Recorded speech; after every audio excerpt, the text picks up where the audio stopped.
I am not a financial advisor, and this podcast is for informational and educational purposes only. The content discussed here is not intended as financial, investment, tax, or legal advice. Always consult with a qualified professional before making any financial decisions. Past performance is not indicative of future results. All opinions expressed are my own.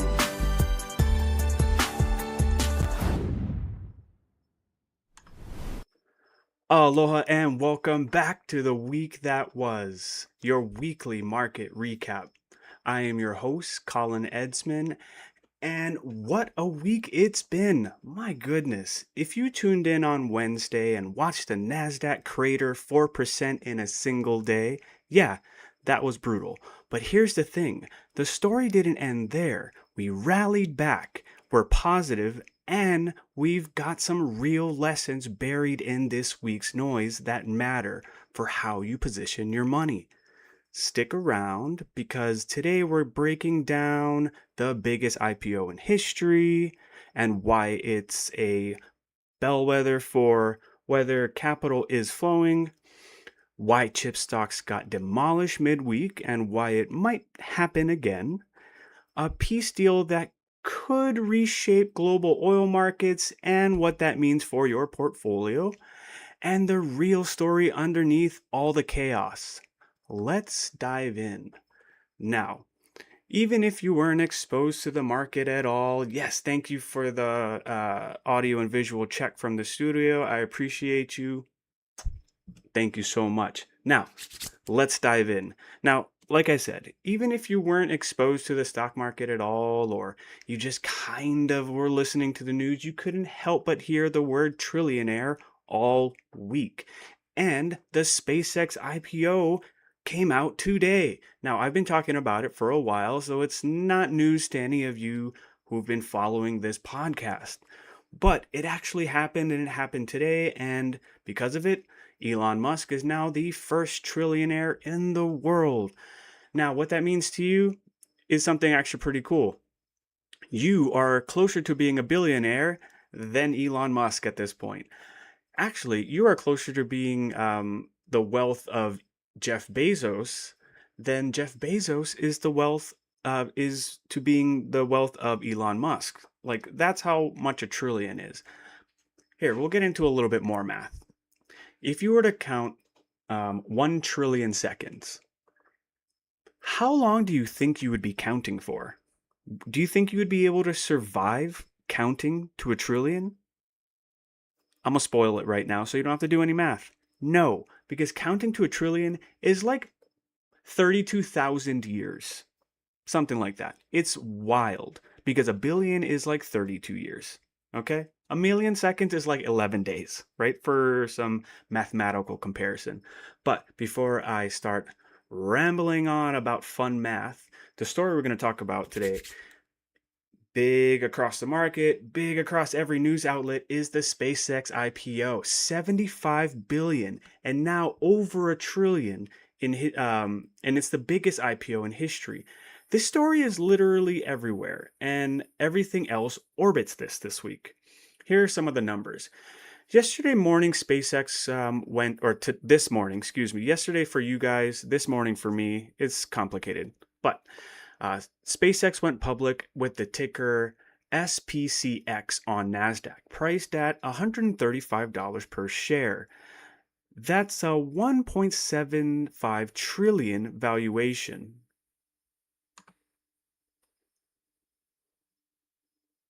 Or higher, because I think we're over 2 trillion at this point. But by open, it was $150 share.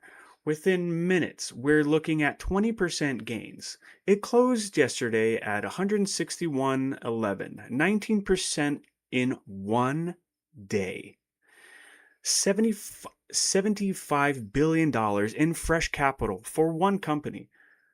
To put that in perspective, the largest IPO ever was Saudi Aramco at $29 billion in 2019. This is 2.5 times larger. That isn't a market story. It's a civilization story. Now, I realize the crickets are probably in your ear. I'm going to close the studio window.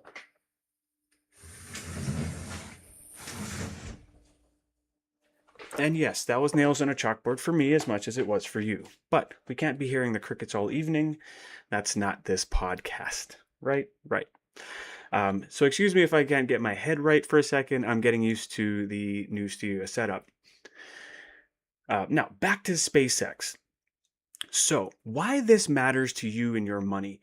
What does SpaceX do with $75 billion? Here's what Elon said publicly: data center infrastructure and compute capacity. Think about that. SpaceX is going to be a de facto infrastructure provider for AI. They're going to build and run the hardware that trains the next generation of models. Why? Because they, one, own launch capacity. They can manufacture and deploy satellites cheaper than anyone else. That's That's a defensible moat. Two, they see the supply crunch. CPU capacity is the bottleneck for AI companies right now. SpaceX is betting that they could help solve that. Three, long-term play. This isn't about IPO hype. Elon's taking $75 billion and building productive assets.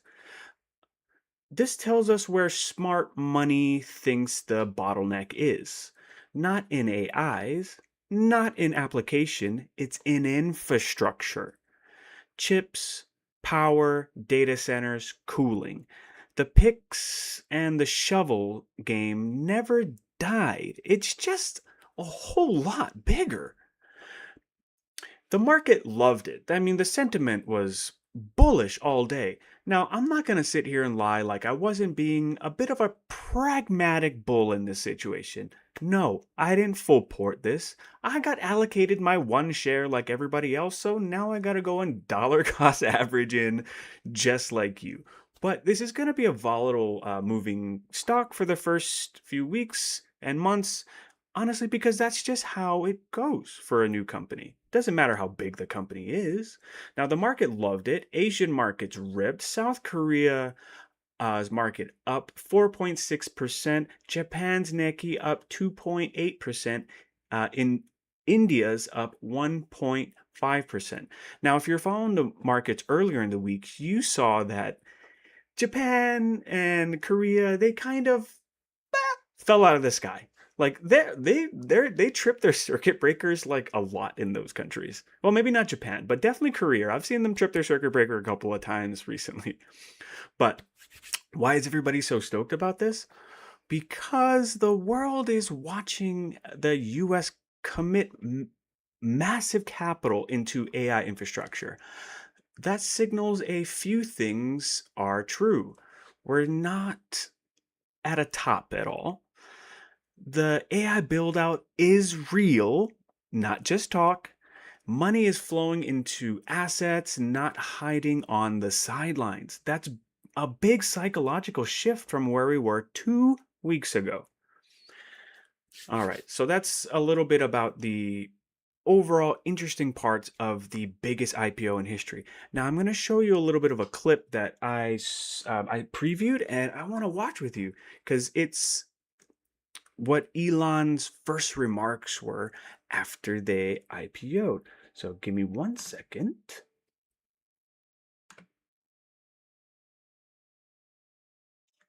All right, let me switch you over so you can see as well. And this below is the first day chart for SpaceX. All right, let's see. I haven't seen this before either, so I'm just excited as you.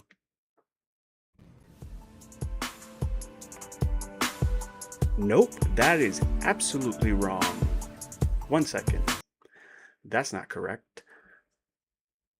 Here we go. Nope, still wrong. Okay, what is going on? We're gonna run our ad later. There we go.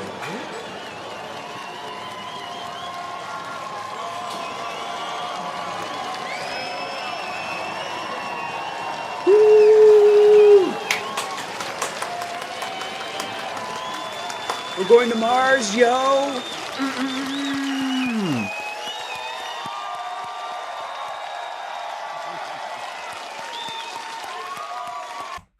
A moment of pause. Do you realize that every employee at SpaceX is a millionaire too? Over 4,400 employees that work for SpaceX across the board are all a millionaire or more, including the people in the lower paying jobs of the company, including janitorial staff, cafeteria staff. They're all millionaires now. That's insane, right? But let's get back to it.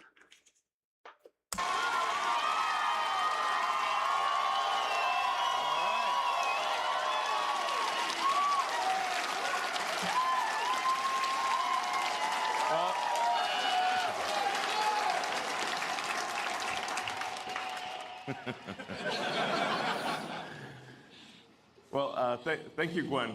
Gwen Shotwell's been an incredible partner and was one of the first people to join the company. And so thank you, Gwen. Oh, she's in New York, of course. Where is she?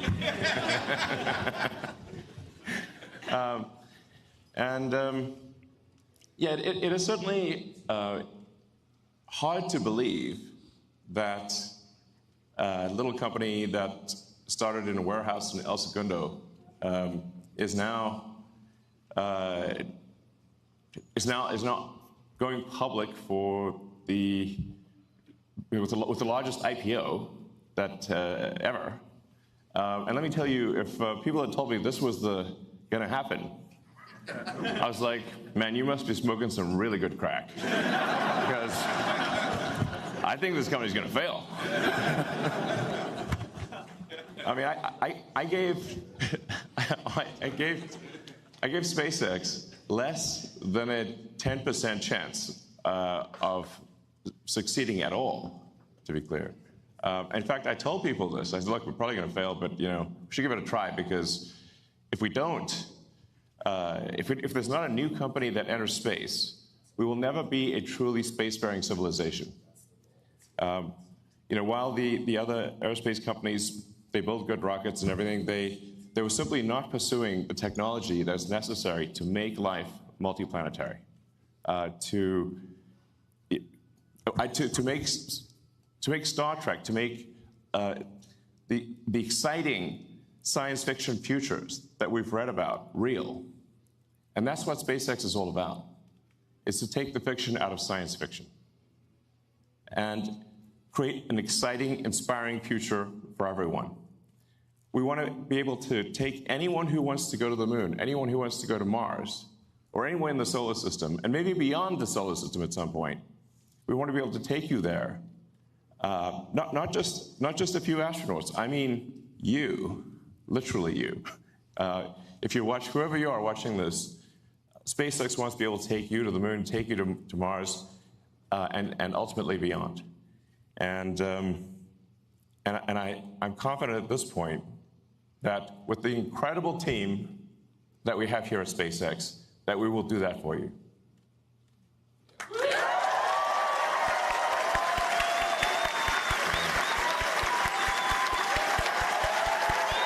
Crazy enough, though. I believe him.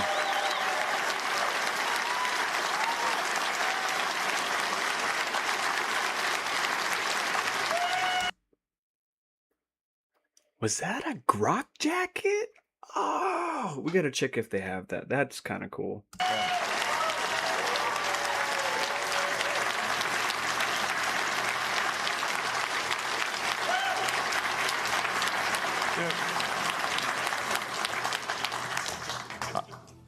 I always think about this. There are always problems on Earth. There are always problems on Earth. There are always things that we wish to be better, that we want to solve here on Earth, and we should solve them.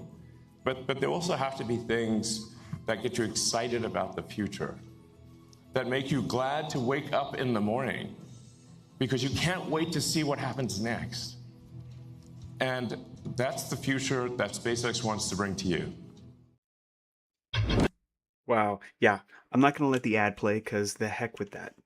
And it's probably about some kind of Obviously, electrical something, who knows? But uh, as you can see, Elon really has a good grip on where he wants the company to go. And the small of it, yeah, they want to take people to the moon and Mars, you or I or our children. Who knows who wants to go to Mars one day? I personally don't want to go that far, but hey, a staycation on the moon or vacation on the moon, why not? That seems kind of cool, actually, right?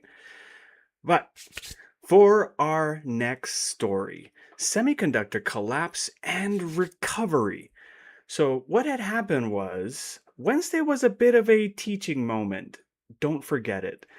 Wednesday night to Thursday, Broadcom reported earnings. They basically said, yeah, our AI business is still booming, but we're not raising guidance beyond what we already told you.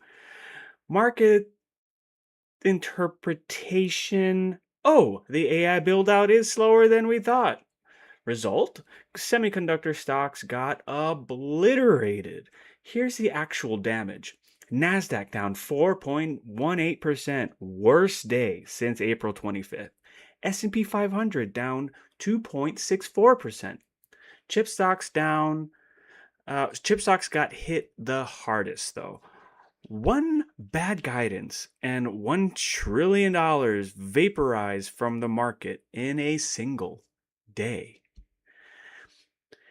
The psychology behind it all, though, here's the here's what's important to understand at least. We have maybe 10 mega cap stocks slash AI stocks carrying 40% of the S&P 500's value. Every single one of them connected to AI. When Broadcom stumbles, investors don't think Broadcom's the problem. They think AI demand is the problem.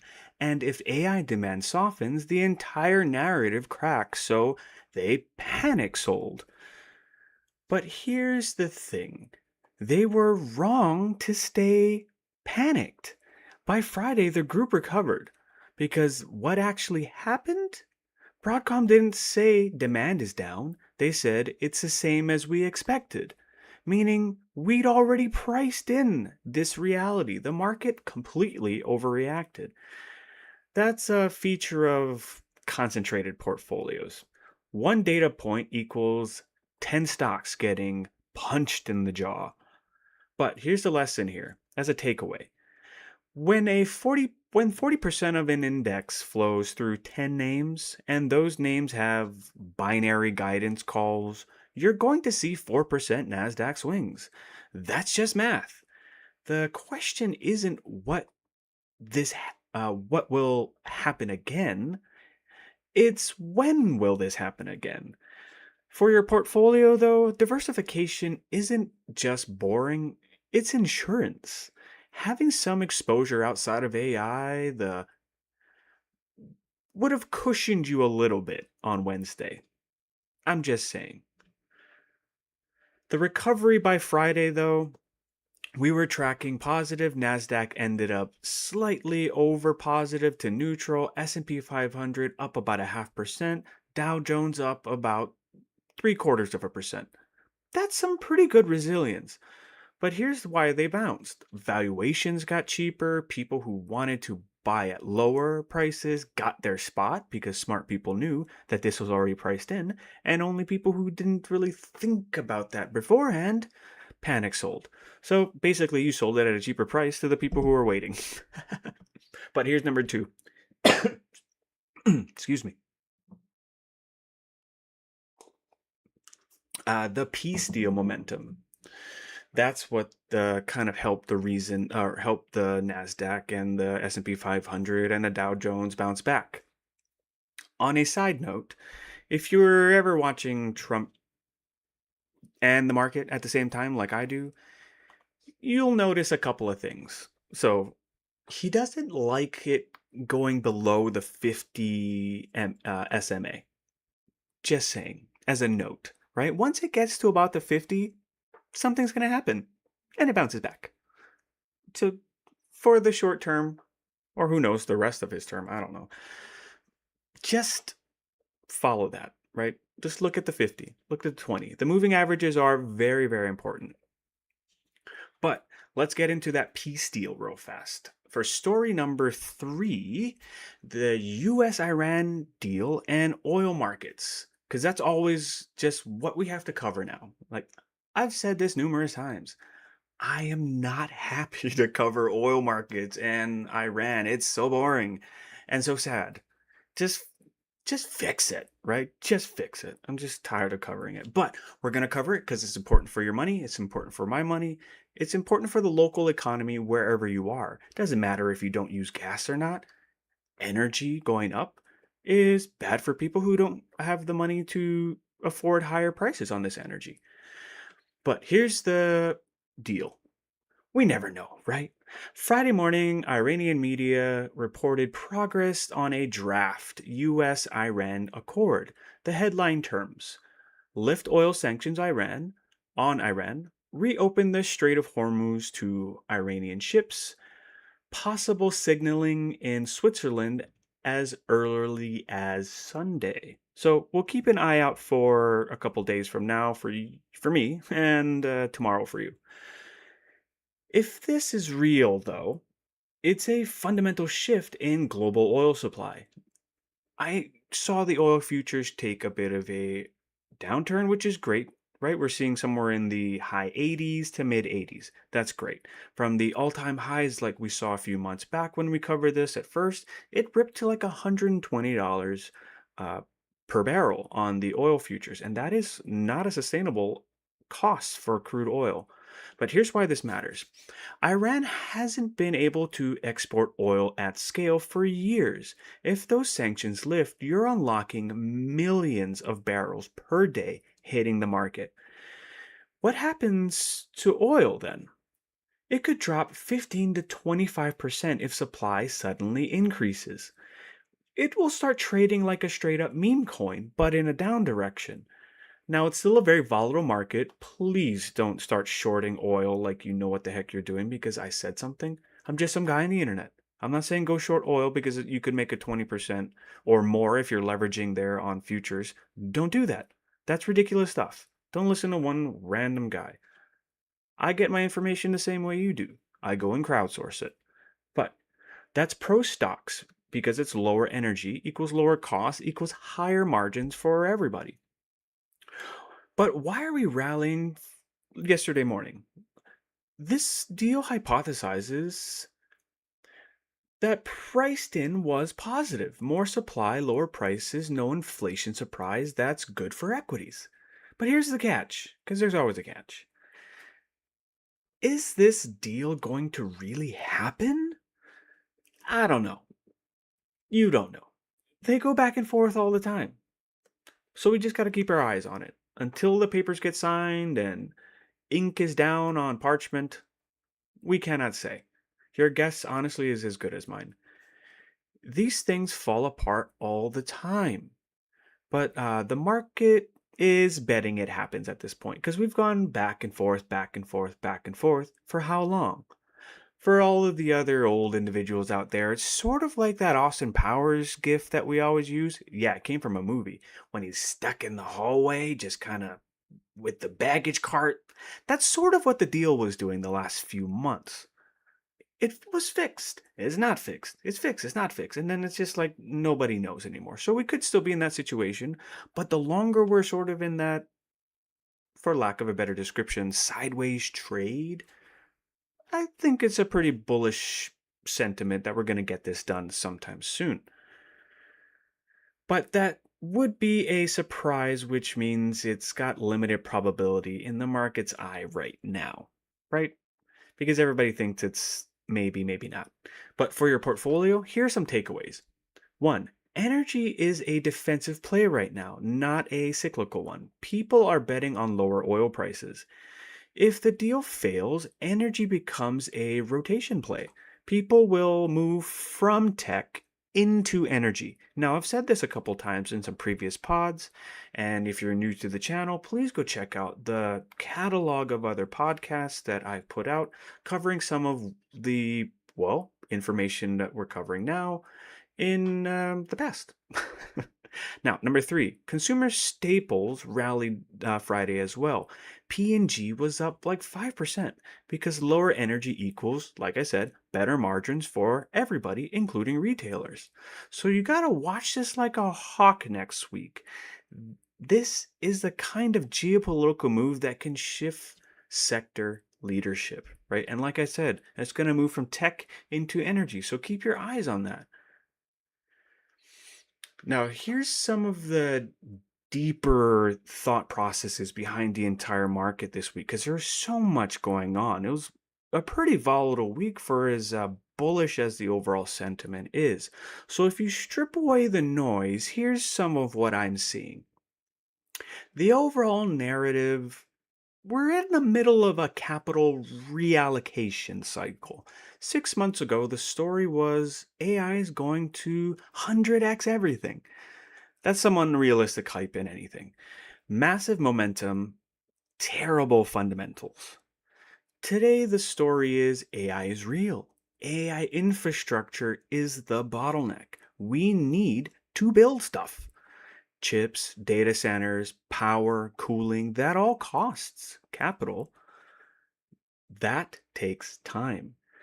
SpaceX's IPO is the exclamation point on that narrative shift because they're moving into, well, building that infrastructure.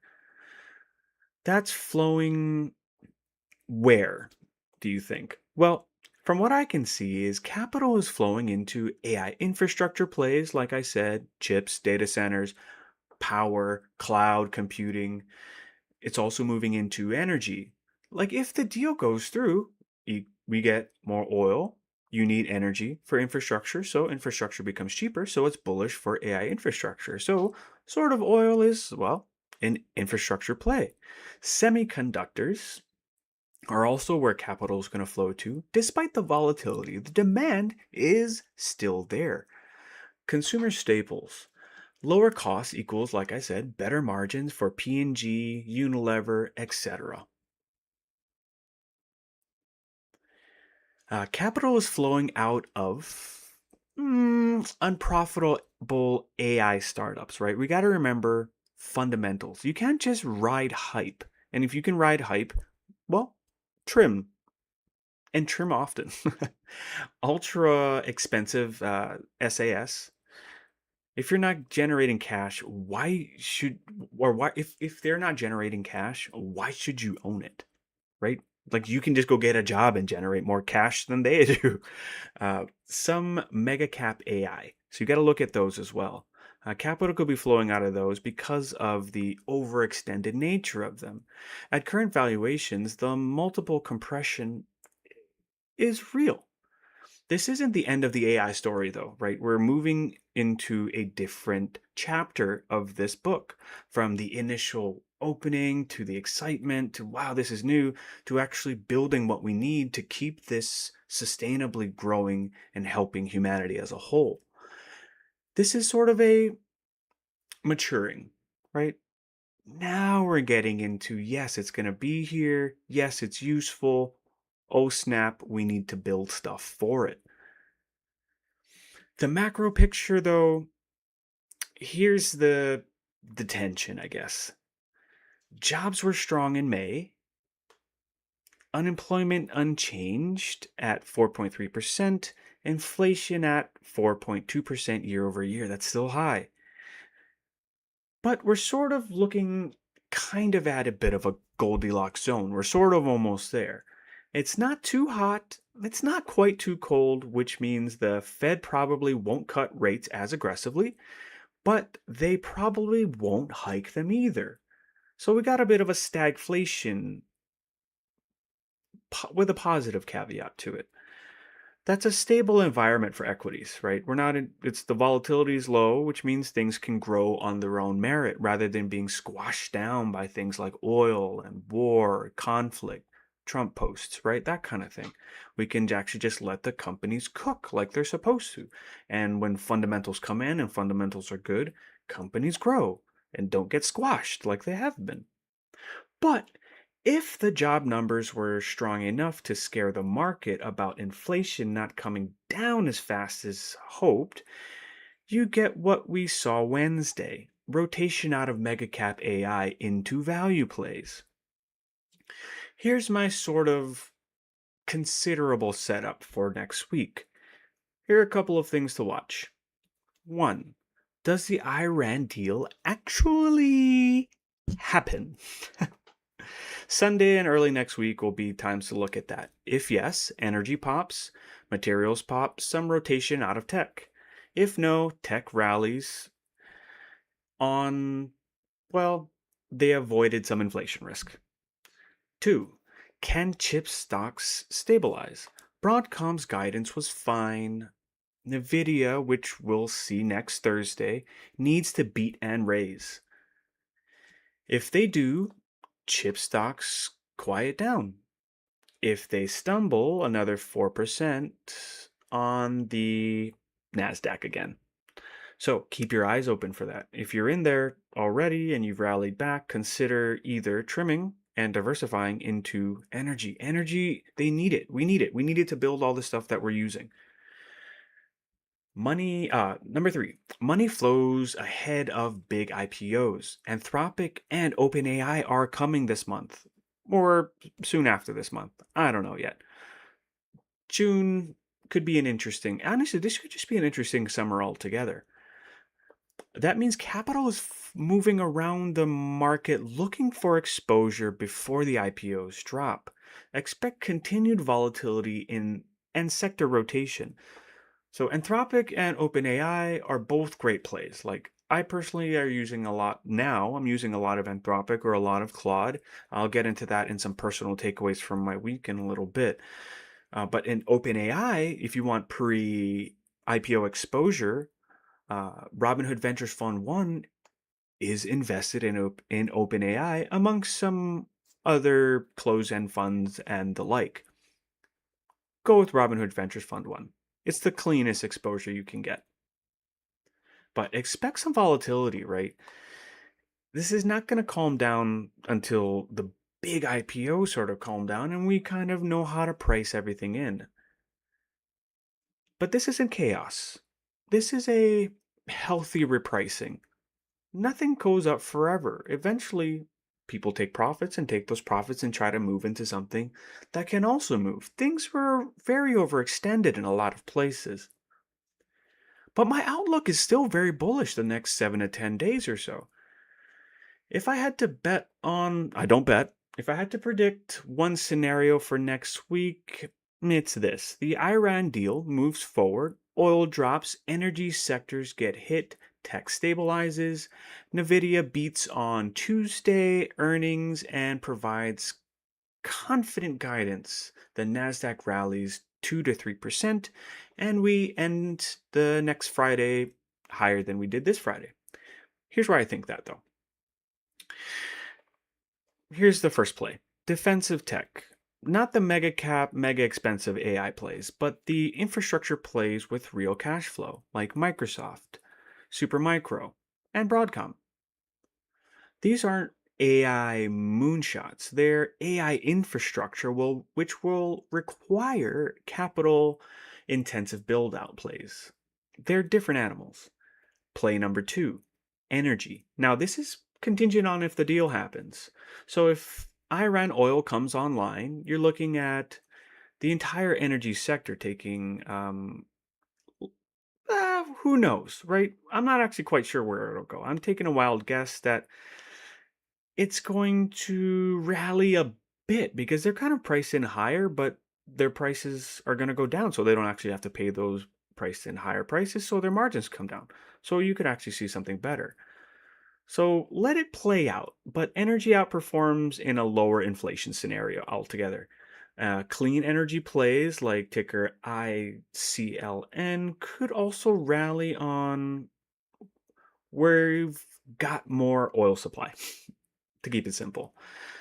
But we still need renewable transition. I don't know where that's going to come from, honestly. So don't go all in anywhere. Like, don't go all in anywhere on anything ever. But spot a position if you want to hedge the tech concentration.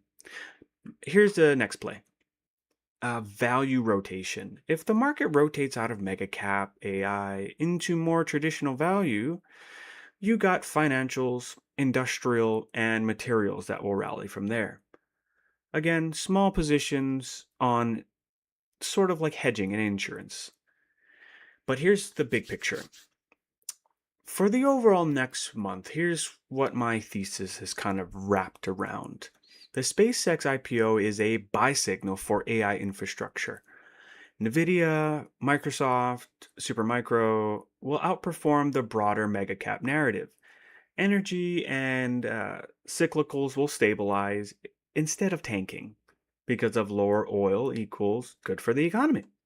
So we'll see a 2 to 3% market appreciation as these reallocations complete and people realize, wait, this is actually healthy. Like I've been saying for a while, like this is resilience that we're building into the overall market. Now, this is not a quote unquote bull case, but a healthy market case. And honestly, that's a little bit better. Now I'm going to check the audio. Yep, coming through clean. All right. Now, with every time I get a new setup going, I always have a gremlin or two. So, got to check the audio. Live is going well. Chat runs well. Awesome. Now, this week you're going to have to watch like a hawk. Monday or Sunday, Iran deal news, Nvidia earnings, a Wednesday, Thursday, watch Broadcom and semiconductor chart action Friday.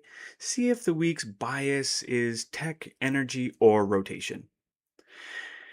If two of those three things go into a direction I outlined, you'll see green by the end of Friday. If all three go sideways, we're just grinding, which is fine too. Now, that was a lot to take in, so I'm going to take a deep breath for a second before I get into some of the personal cooking that I've been doing this week. Now, if you follow me on Twitter or on Facebook, you're not going to be surprised with what I'm about to say because agents, agents, agents. But before we get to that portion of the pod, I'm going to run my ad. We'll see you in just a moment.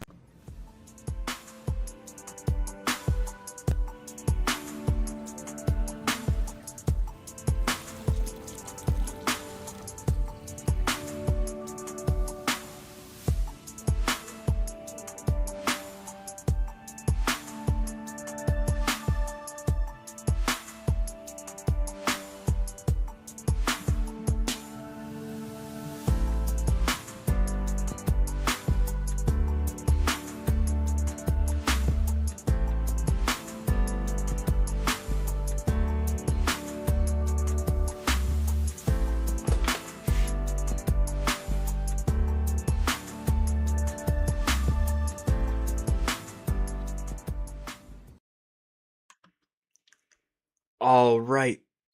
Thank you. And welcome back. So, for me this week, honestly, I wasn't watching the markets a whole lot.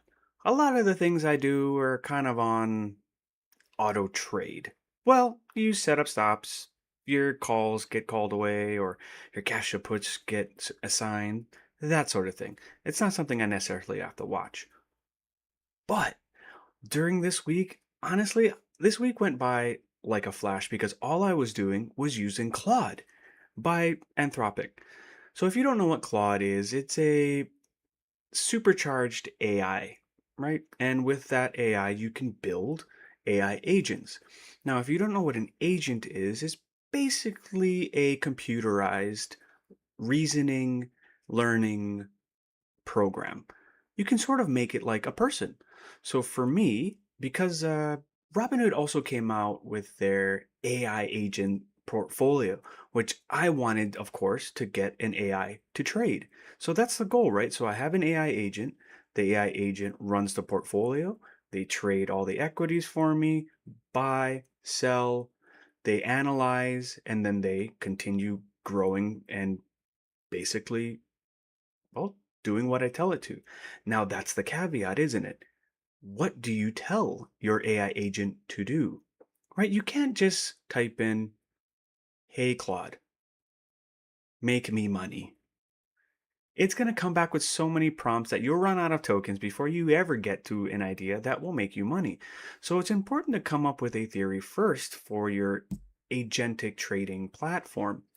Now, for me, I turned it into a momentum super tracker, to put it cleanly and simply. Now, I'm not going to bring up all the nonsensical stuff right now about it because I'm going to do a whole deep dive once I keep figuring it out. Now, with SpaceX first IPO coming out today and their first trading day, today was also my agent's first trading day as well. And, well, it followed all my instructions. It did it all completely on its own. And I woke up, it sent me notifications. I built in a whole dashboard and desk for it so it can send information there, right? So I was thinking it was just going to be one agent doing, well, this automated trading. And once I really got into it, I started to realize that each individual task, I don't know, task runner, I don't even know what to call any of this, honestly. So an agent is basically one protocol system that it follows, and then it can grow that system and incorporate other protocol systems as well. So you have one agent, two agent, three agent, four agent. So to put it even simpler, I created a staff. Yeah, like I have like four different AI agents, sort of. It's all in one computer, right? It's not as elaborate as multiple computers right now, right? Because I can run these protocols from this one computer. It just talks to each other, right? So at the beginning of the day, every trading day, the first protocol starts at what is 4:30 a.m. for me. And what it does is it runs and it follows the instructions I placed into it. Now the instructions are very complicated. I'm not going to tell you what it's doing, but basically it looks for good trades, it places them, and then it places a stop loss immediately after it trades it, and then it tracks its movement, and then automatically sells it at a certain price. Now, the way I wrote it is these positions won't be held very long, right? I'm trying to follow momentum. And it's going to study this entire video that I put together too, because I'm having it learn from me, because I want it to be sort of like me, right? So I have it learn from me by watching the content just like you do. So, Claude, thank you for listening. You're learning just like the audience is. But because of that, it can continually learn and grow with the markets, and it'll evolve over time, which is something that I didn't consider it could do. Like I was just thinking it was going to be a set course of instructions that I just input. No, it's an entirely interconnected network inside of your computer that has these automated on-off switches, basically. So at 4:30, the first one goes off, and then or goes on and then turns off. And then a few hours later, in the middle of the trading day, which is somewhere about maybe 8 o'clock, it runs an analysis over the broader market. And then that kind of compiles into one place. Now, the second person is, or the second agent is sort of like an analyst, right? It's just kind of checking on things. And then you got the end of day schedule or the end of day agent that goes on at a half hour before market close, and then it kind of checks the trades on the momentum, because sometimes you open, it gets enough momentum, maybe you close it at the end of the trading day. That's great. All of these things are being done robotically, which just blows my mind. Because if you know me personally and you've followed me or you even know me a little bit, you know that I'm not the most technologically advanced person. Even if you followed this podcast for like the last 4 or 5 months, you'll see that I've completely changed my view and all of the setup almost per episode because I'm continuously learning. So this week, I basically grinded through teaching myself how to AI. Now, of course, I built the Robinhood agentic trading, let's say we'll call it a hedge fund, right? There's a bunch of agents there working for me. They take the information, put it in a dashboard, and then I just read it when I need to. Now they have limits set up, right? So I'm not really worried about it. They're also sandboxed in to just that account, so I give it whatever money I feel I can lose because this is investing. You invest, you have to imagine it's gone and hope it doesn't just evaporate in one night because that could happen. Like I could have given the AI the completely wrong instructions and I could have woken up with no money in there. Who knows? That thing could have just blew it all in penny stocks if I didn't put it in there correctly, right? So it's all about not what you can code per se, it's what story you can create. And I've written a book that hasn't been published, and maybe it will one day. So I'm a decent storyteller. I stood behind the salon chair for the better part of 2.2 decades, right? So it's not hard for me to create a continual storyline for someone to follow. As you can see, I've got a podcast here, and if you're not completely lost, the story landed a bit. And the best part is Claude or AI can sort of fix it and mend it before you run it. Now, before I get into the deep nitty gritty of AI, Claude has different models, and AI tend to have models, right? And models mean that it runs on higher processing systems, right? It's more of an expert and less of a novice, right? But all AI is smarter than you and I if you ask it the right questions. So the second thing I also created, which was more or less last weekend while I was sort of trying to learn how to basically create an agent, right? This is all out of thin air here. Like it has to be exact because this is real money, right? But the second thing I built, which was actually the first thing I built, was a Kalshi trading bot as well. Now that one's a lot different because that one I had to host locally on my computer. And if you know what that means, congratulations. Because before I did it, I didn't know what that means. But now like 5 days later, I could tell you the difference between an error 404 code and an error 401 code. How unfortunate is that? Right now, I have all this interesting information I have to stack away, but I've been using it a lot. And honestly, if I have to type in python space server.py one more time, I'm going to go out of my mind. Oof. But it's all learning, right? I'm a voracious learner. I'm relentless about learning something that I want to know. If I want to know it, I'm sorry. There's nothing that's going to get in front of me for me to find that information because I love knowing stuff. It's my favorite thing about like being a person is getting to know the things you love, right? And the first thing you learn as like a baby is you learn that you love your family, right? And you try to get to know everything about the thing you love, which is your mom, your dad, your siblings, your pets, right? You get all inspective about it. Like for instance, I have dogs and I have a son and he's going to be 2 in well, a few weeks actually, right? About 20 days or so. But when he was playing with the dogs, he sort of poked at the dog's butt, right? And that's something you learn, right? You kind of poke at the butt of things. And of course, duh, you don't want your child to poke at the butt of a dog. You don't need him getting pink eye or foot and mouth. I don't know. You get gross stuff from touching other people's butts or other animals' butts, right? So for me with AI, I had to go poke at all the butts, and you don't know it's a butt. That's the crazy part. Like when you're learning things and you run into a caveat or a problem or a discovery, however you want to think about a failure, you're basically touching a butt. Do you stop after that? Nah. You want to learn from it and ensure for it, right? So over the next who knows how long, I'm going to be adding more content on how to program an agent.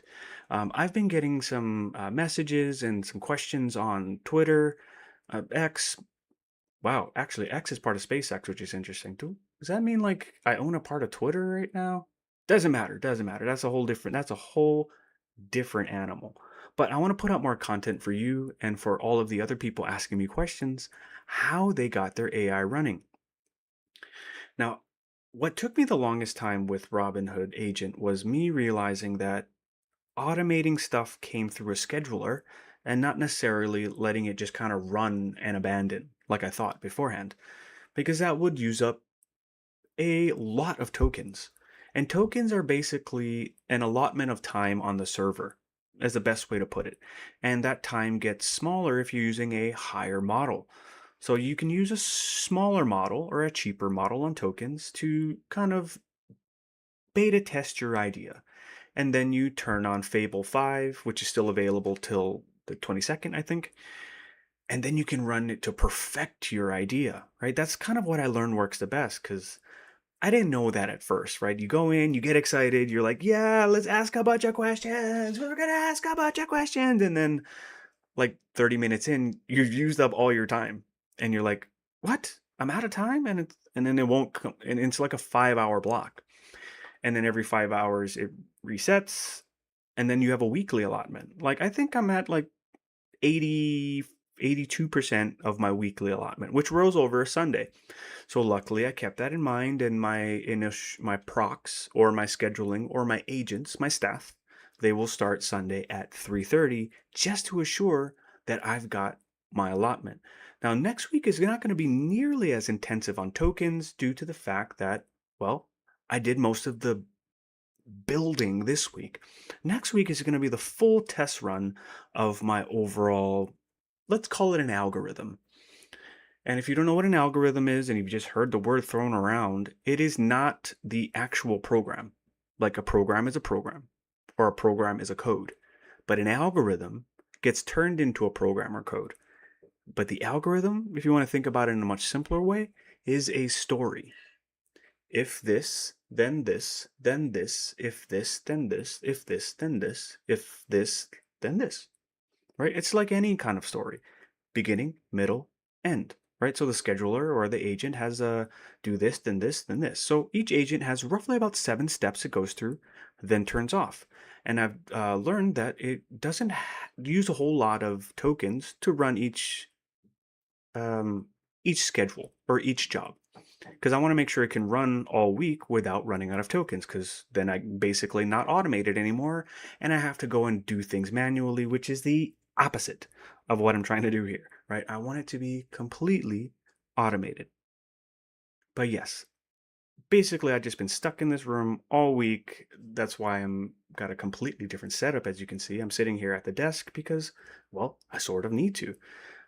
But it's a lot better up here, and I feel a little bit better. I'm getting a more eye-to-eye view with you, and honestly, it feels good to be at a desk. It feels more important than sitting at my lounge chair back there. Oh, it's over there on the other side. We'll name that couch. But here's the overall for this, though. I really am enjoying Claude and Anthropic. Perplexity, Anthropic. Claude is by Anthropic. I honestly don't know. It's one of the two. Doesn't really matter. I'm having a great time with it, and I'm gonna be honest, it's not easy or intuitive. If you don't know what a hallucination is, it will take you down a deep, dark path. One last story on that I learned this week. So I was going back and forth, back and forth, back and forth, just token maxing, trying to figure out how to get my agent to trade. Right? It just refused. It refused. It says it couldn't do it. It's not allowed. Blah blah blah blah blah. So I ended up going onto Twitter and seeing Invest with Me.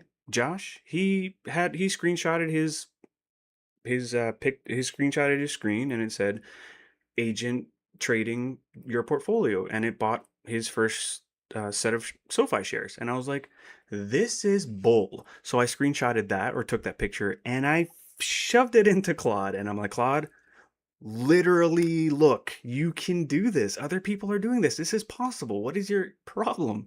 And it's like, oh, wait, hold on. And then it goes, does some researching, does its thinking, and it comes back, oh, yeah, you're right. I can do this. I'm like, if you were a person, I would punch you in the face, you machine. Which had another idea, but I'll talk about that one later. But it revolves around a punching bag attached to a Raspberry Pi that Claude recognizes the tensile strength or the amount of punching power that I gave it and knows how mad I am at it and responds better, right? So if it doesn't get a punch after a response, it's good. If it gets a really hard punch, it changes. Wouldn't that be kind of cool? That is literally the stuff you can code now. But let's close this pod before I ramble on into the evening. We're here rounding up the hour at 8:57 p.m. Hawaii time on June 12th still. But here's what I want to hear, or I want you to hear today. Because all of the stuff that we covered was way before all of this AI nonsense. So let's round back to that so you can actually take some stuff away with you today. This week looked chaotic. The biggest IPO in history, the biggest daily NASDAQ crash in 14 months, geopolitical peace deal on the horizon, sector rotation, earnings volatility. But underneath all that noise, the market is doing exactly what it's supposed to do. Repricing capital based on new information. Some people thought AI was going to solve all the problems instantly. And like I said with my experience with Claude, it only escalates your problems if you don't know what you're doing. So, just like real life, you have to know how to solve your problems, right? All that's over though. So, we're now pricing in that AI infrastructure is going to be here and AI is going to be here for the long term, and it doesn't fix your problems. It just helps give you tools that help you fix your own problems. Like life, right? Life has the tools for you to be successful. You just have to be willing to learn how to use those tools. Success is not for everybody. I'm not going to sit here and lie to you like everybody in the world is successful. That's not possible. I'm sorry. Bearer of bad news. But for you to be successful, it's important that you continuously learn things. Uh, that's a hard thing to digest, and I apologize. But as a mature human being, you gotta know learning is inevitable for a legacy thinking human being. But I got into the markets because I wanted to understand how the world works and where capital flows. You build a business because, well, you need to make money and create something real, right? I mean, I built a salon. I know how that goes. And then you go through the rigmarole of, well, not doing well, economies change, uh, pandemics happen, and then look at me now, way more successful in a completely different industry because I felt like pivoting. I felt like, hey, I learned this complicated thing. Why can't I learn this complicated thing? Right? Complicated things can be learned from any person if you learned one complicated thing. But this week reminded me that markets understand how the world works and they wanted to create something real, but that's not necessarily the same thing. SpaceX just raised 75 billion to build AI data centers infrastructure. That capital and that's capital flowing from everyone who owns tech stocks to building the future. That's not abstract anymore. That's not just paper wealth moving around. Capital allocation is how civilizations build. Markets are the temperature gauge of that process. When you see volatility like we saw this week, it's not chaos, it's a system working. People are disagreeing on value. That's how prices get discovered. That's how capital gets to the highest value uses. Your job isn't to predict every move. Like, I have a supercomputer, not an actual one, but more than I used to, doing it for me, and no way I can predict it. Your job is to actually understand the flows that the markets naturally go through, the ebbs, the flow, it's like the ocean tide, is the best way I can put it, because that's what I got. The tide comes in, the tide goes out. The tide comes in, the tide goes out. If the tide kept coming in, that's called a flood. If the tide kept going out, you get a tsunami, right? So this kind of natural stabilization is good for all things, including high value assets. But here's the call to